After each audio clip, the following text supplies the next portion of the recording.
way that we eat food, that we just look at all of life and saying, am I doing this in a way that is extremely pleasing to the Lord? Because this is our privilege and this is our opportunity to live for the pleasure of God. Well, let me share something that's serious. I want you to capture this. Because if you leave here not understanding this, there's going to be a big, big misunderstanding between us. Here's the statement. The Christian life, in my opinion, is not a changed life. Okay? I want you to write that down. I want it to register in your mind. Okay? Because right now you're looking at me and thinking, what is he going to say next? Because I thought the Christian life was a changed life. The Christian life is not a changed life. It's not your job to try to change your behavior and stop doing these certain things and do these things in a positive way and say, because of that, it's a changed life. The Christian life is this. It is an exchanged life. It is an exchanged life. Next couple of weeks, we're going to talk about that. Who's moved in and what does he want to take place in your life on a constant basis?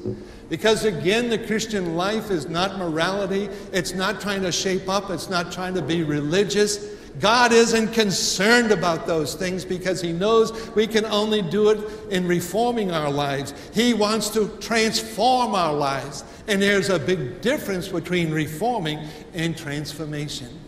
And the only one that can transform is Jesus Christ and the power of the Holy Spirit. And so the Christian life is not a changed life. It's an exchanged life.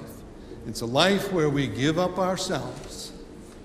It's where the martyrdom, most of us are never, probably all of us here, are never going to be martyred for Christ. And you say, where do I get crucified for Christ?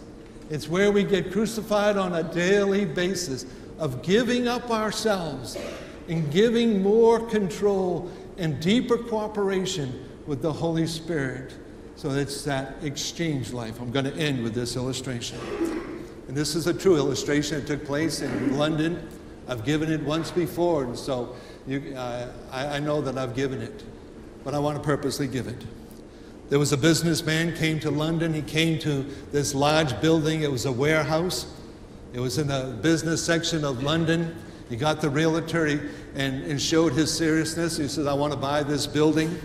And so that then the owner came because this was a building that the owner couldn't sell for a long period of time. And because of that, the pigeons had come into the building. There was mess all over. Teenagers had come in and had used it for camping and other activities. And windows were broken. It was just a huge mess inside that building.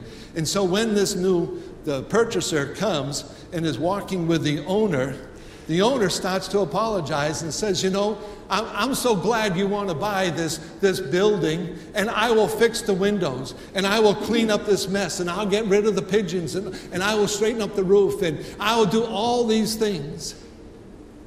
And this man turned to him and said, you don't need to do any of that.